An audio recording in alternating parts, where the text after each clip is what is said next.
Hey everyone, welcome back to Begin As You Mean to Go On. I'm so happy to be back in your ears today, and I'm really excited to chat with you about social media and how to get rid of it, or at least greatly reduce it, because what I'm hearing out on the street is that a lot of us are really tired. We're tired of the hustle and grind, of the endless hamster wheel of posting on social media only for that post to disappear so that we have to create another post.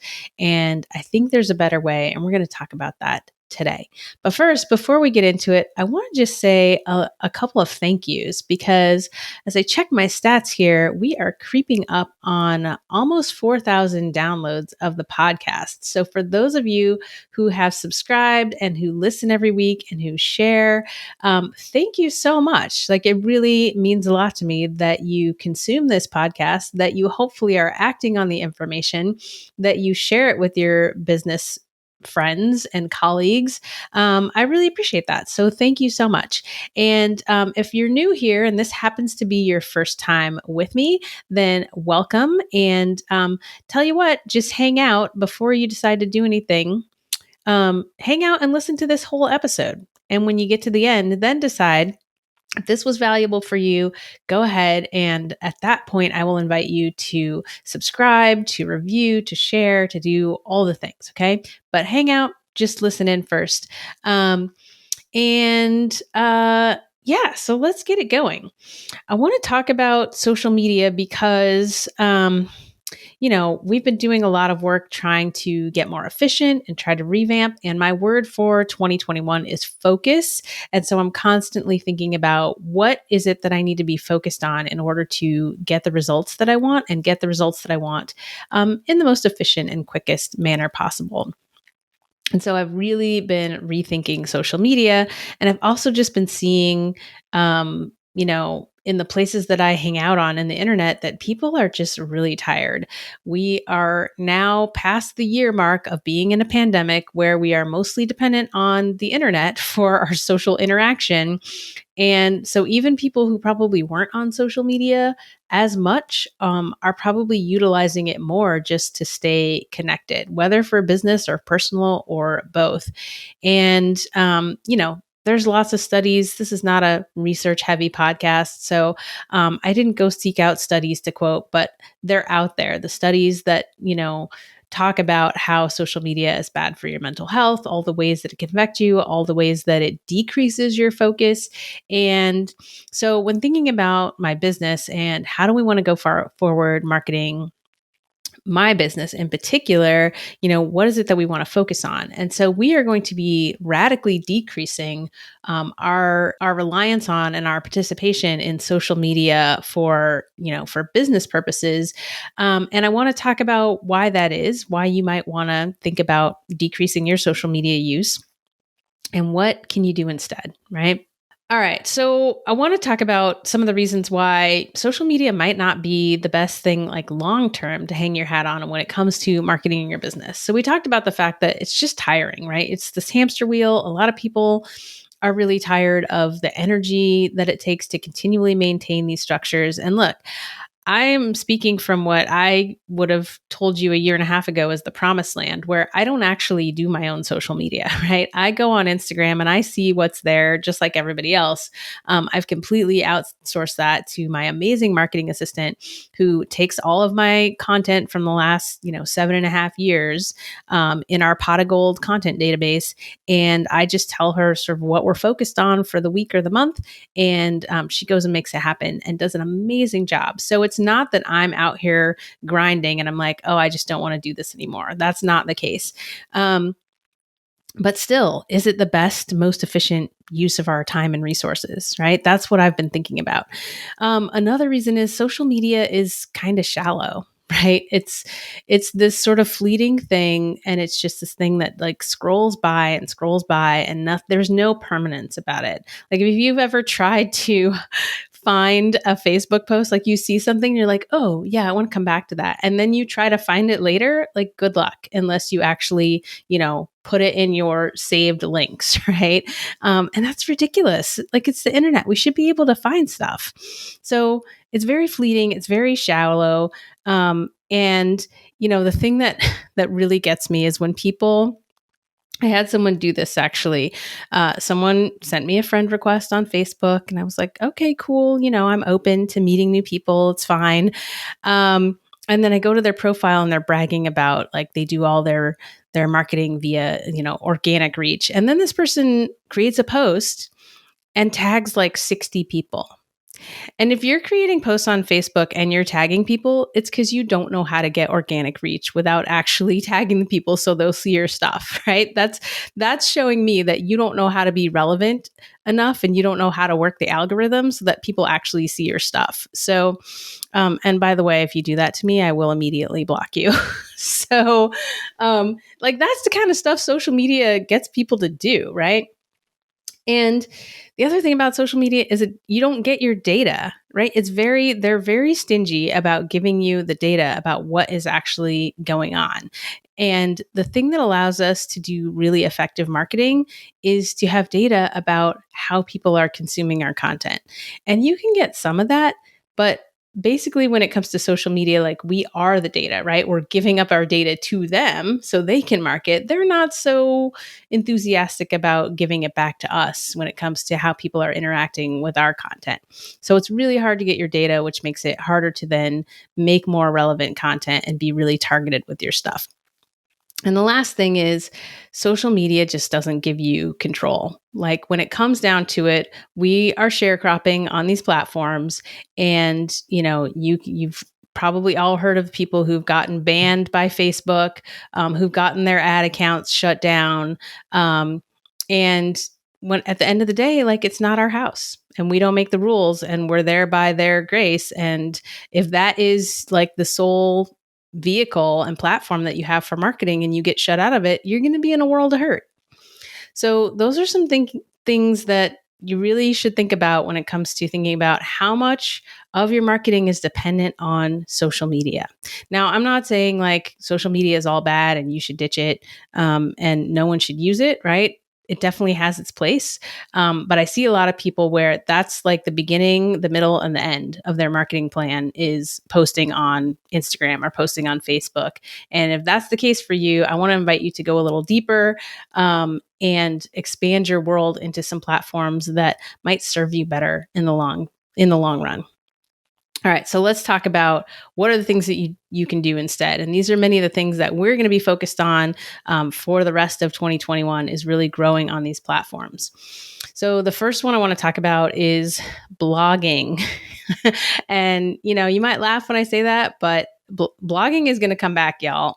Like I don't know if you heard it here first, but I really think blogging it's going to come back. I think blogging never left, actually, for the people who are doing it well and utilizing it. And there are some companies out there who are doing it really well. So why is blogging cool? I was looking at my stats today and I have a blog post that I wrote in 2014 that brought over 13,000 visitors to my website in 2020. So let's think about this. How many visitors out of 13,000 would you need to convert to have a very fat and happy, profitable business? Just sit with that and like do that math in your head for a second. Or maybe go home and actually like write it out. It's probably not that big a percentage of that many people, right? And the thing about those visitors is I don't promote this particular post is actually a very old post.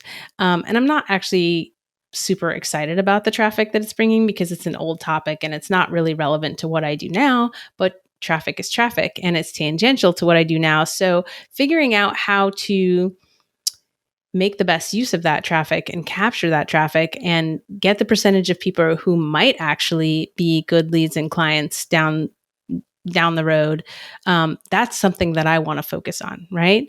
And if you can get that kind of traffic, for what you do now, right? If you can be very strategic and targeted about the kind of content you're creating so that the people who are searching for it and landing on your stuff are like, when you think about when you're getting ready to buy something and you get into search mode, right? You start doing research. You start comparing prices, you start looking at reviews, you start doing all this stuff because why? Because you're ready to buy. Right. So that's why blogging is cool. And like, if you want another example from the personal side, I have a personal blog that I don't really keep up anymore, but it's still up. And I wrote an article in 2013. I was going through a bunch of health challenges and ended up having a hysterectomy. And like I do, I was chronicling and blogging about this stuff at the time because for the same reasons, y'all, I just don't want to repeat myself. Right. So I wrote these things, and still once or twice a month, I get comments from, people who are having that same health challenge. They're searching on the internet and they're finding my stuff and they're commenting. So there's a longevity there for your efforts. If you want to talk about bang for your buck, like blogging is cool, and you just have to do it strategically and you have to do it well, and you can't be shallow. Right? It doesn't work if you're shallow and you're just like, oh, let me just spit out some words because someone told me I should blog. That doesn't work. You have to actually be intentional. I'm working with a client right now who probably has one of the most prolific websites for his industry of anyone that I've ever met. And in doing a content audit, what we found is that they have a lot of content, and sometimes they're like doubling and tripling up on these articles about the same topic. And it's like, okay, let's take these. And if you just make one really amazing post, one really amazing resource about this topic, people who are searching for that are going to find it, and they're going to be like, wow, okay, they really know what they're talking about. And they're probably going to be more likely to take the next step. All right. So the next thing, I've got five topics on things you can do instead of social media. So number one was blogging. Number two is email.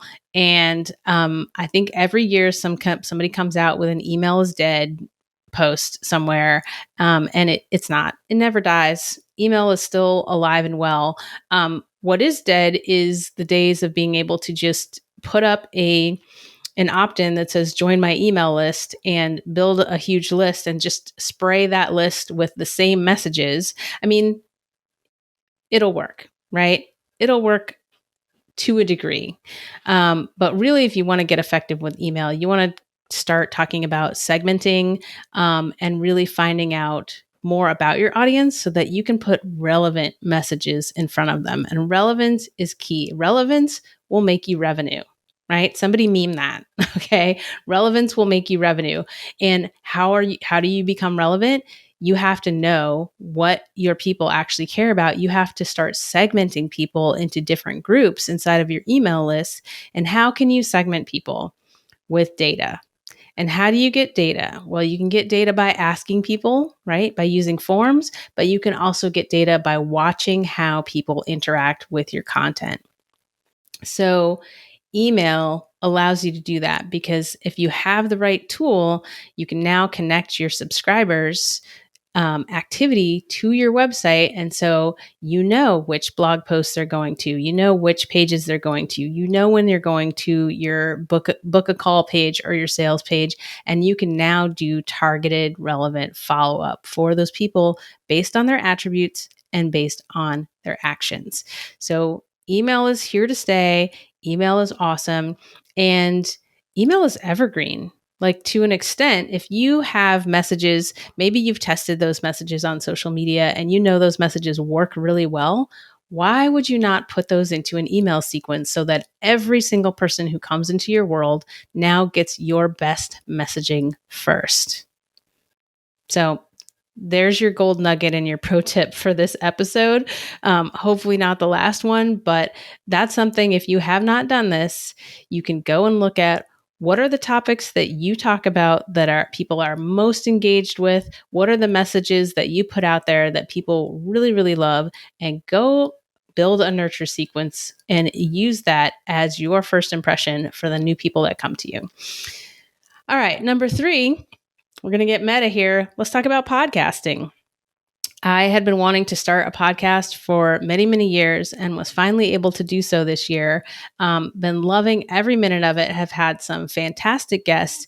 And the reach on podcasts, people can listen to podcasts in places and at times where they would not watch a YouTube video. They certainly wouldn't read your blog post. Like, podcasting is just this really great intimate medium where you can literally get into people's ears while they're driving, while they're doing yard work, whatever the case. And it's just a great medium. So I've definitely loved having a podcast. I've definitely seen the impact on, the leads that actually come to inquire about working together. The folks who have listened to the podcast, like, they know what's up. They know what I'm about. We're really just having a discussion about, what is the problem that they have, and am I able to help them solve that problem?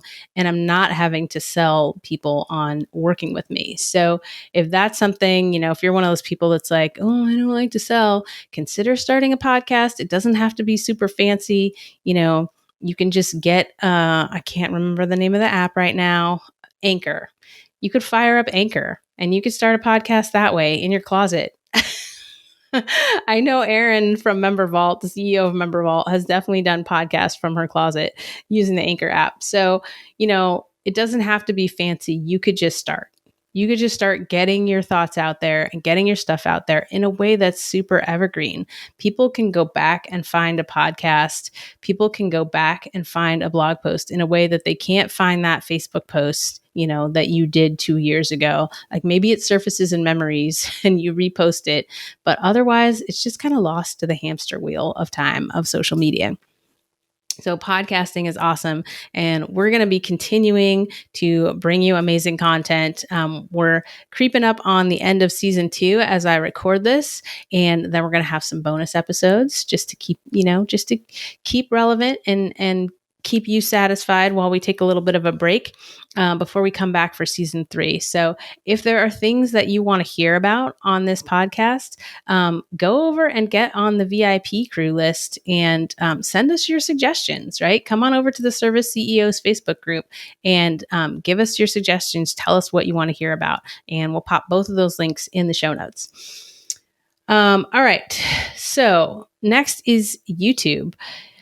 YouTube is the number 2 search engine in the world. Why? Because Google bought it, and Google is the number 1 search engine in the world. How many times have you been searching for like how to do something, and you want to see exactly how to do it, so you click on the YouTube link?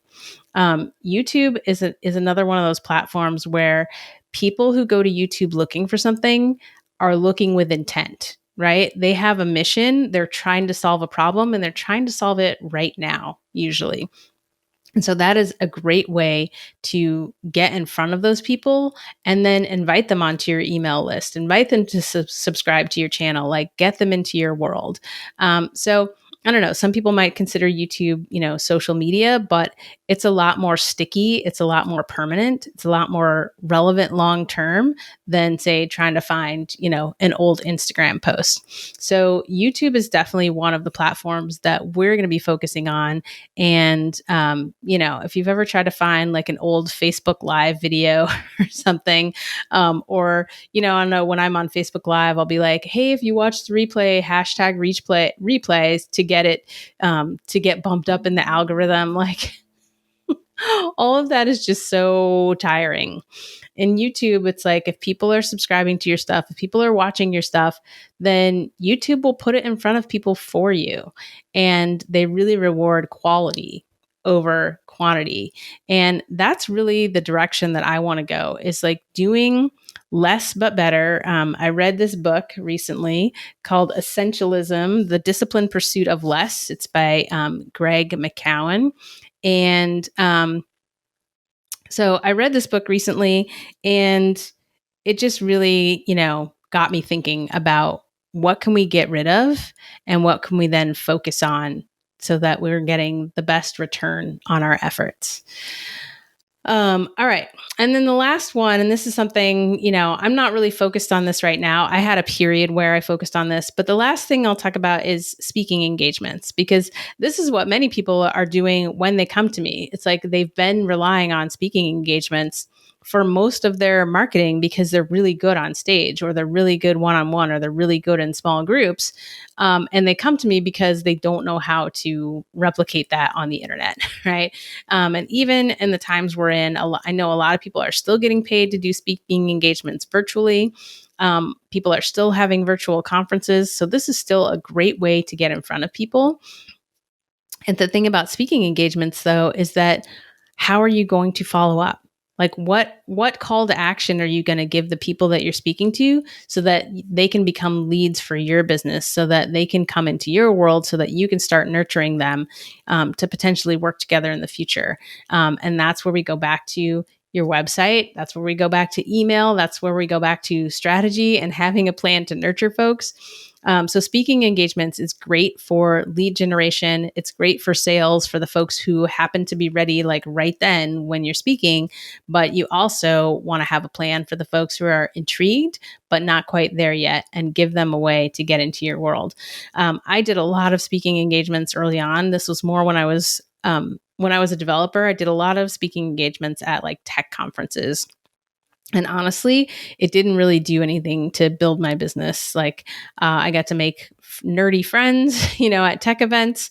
It didn't really get me a lot of clients because I wasn't strategic about it. And those weren't the people who were going to be my clients, right? I was a developer looking to make websites for people. Those people were not at technical conferences. So when you're looking at speaking engagements, keep in mind, like, the audience that you need to get in front of that could actually be your potential clients. So those are 5 things that you can do instead of social media, or in addition to social media, or focus more on those things instead of social media. And that is definitely what you're going to see in the future from us. We're going to try this and we're going to see how it goes. I want to leave you with a couple of resources. One, I already mentioned, the book Essentialism, which was great. Another book, Deep Work by Cal Newport, also talks about this idea of focusing, of leaving behind sort of the shallow things and focusing on the deep work that takes longer, right? We're not going to get instant results from, but ultimately get better results from. So that's also a great book. And then the last thing I'll leave you with is Alex Franzen, who is a writer, and she has a course called Marketing Without Social Media. She's already launched it this year, but you can go, and I'll leave her website in the show notes. You can go and follow her and check out her other courses and get on her newsletter. She has a great newsletter, and I actually signed up for the Marketing Without Social Media course because I want to see what she has to say. She deleted all her social media a few years ago and has been making a very good living without it. So I'm always looking to learn new things, and that's what I'm going to focus on for the rest of 2021. See how it goes. So hopefully you found this useful. And if you did find it valuable, now is the time when I want to invite you to go ahead and subscribe and open up your app. You can do it while I'm still talking, and you can leave a 5-star rating and review. That just really helps us when folks are looking at this podcast in their app and trying to figure out, like, is this really worth my time? It just really helps folks to know that, other people have spent time listening to this, and it's been useful. And I got a really good one from AK Listens. She says, down to earth and real, so much great business advice in these short, easy to consume episodes. I'm so grateful to have found Kronda and her clear, relatable, smart guidance. These episodes are nudging me to dream bigger, get organized, and get to work. So thank you so much for that review, and you can leave one just like it. And the last thing is, are you thinking about somebody who has been complaining about social media and they're tired of the hamster wheel, and they really need to hear this episode? Go ahead and share it with them. Do them a favor. They'll thank you. I'll thank you, and everybody will be happy and more profitable. All right, y'all, that's what I have for you this week. Thank you so much. And until I see you again, don't forget to begin as you mean to go on.